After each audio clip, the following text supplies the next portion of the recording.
It's me, Cyril, grade 9 student, content creator at age 15.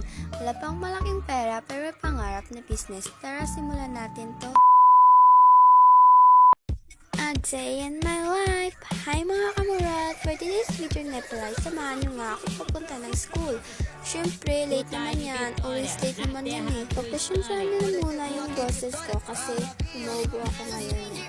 At pasyensya na nga pala kasi ngayon lang ako naka-upload. Kasi phone ko ngayon lang hindi nag-full storage eh. Ewan ko nangyari sa kanya, parang tangaling. Hala, sige, ngabot pa sa pagkalagtok yun. Kung may mas uyaya pa da, mas uyaya pag imanghod ko eh. Parang late ka na, ginsabayan naman ka na. Ano, magpa-late man sa alas 7 na yung nagligo. Iya, ayun mo, sa inyo. Siguro nga, adlaw mo kami ni vlog naman ta. O, sige, matamakton talang hasta na mag-glow na mag-glow.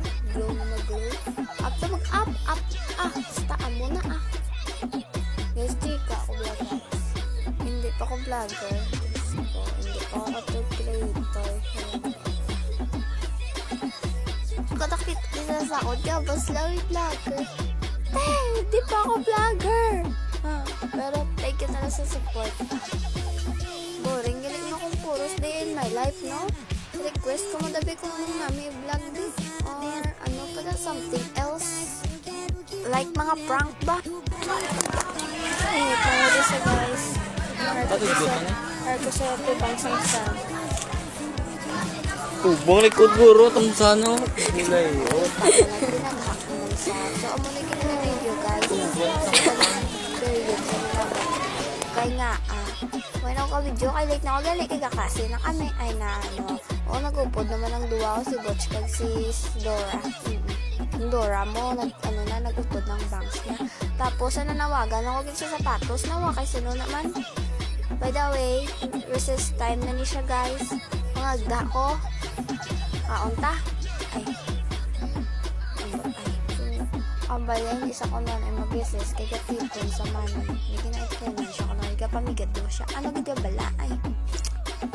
Tesang nag-recess na kami. Nag-review na lang ko yung gamit ko na review sa Filipino. Tapos, nagklase na lang kami dahil sa TLE. Tampa ko sa butong niya ko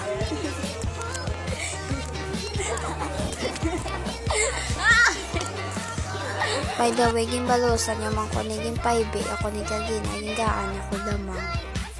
Mangkot ko mga nagibi ako sa damang. Sus, Diyos ko, may trauma ako da.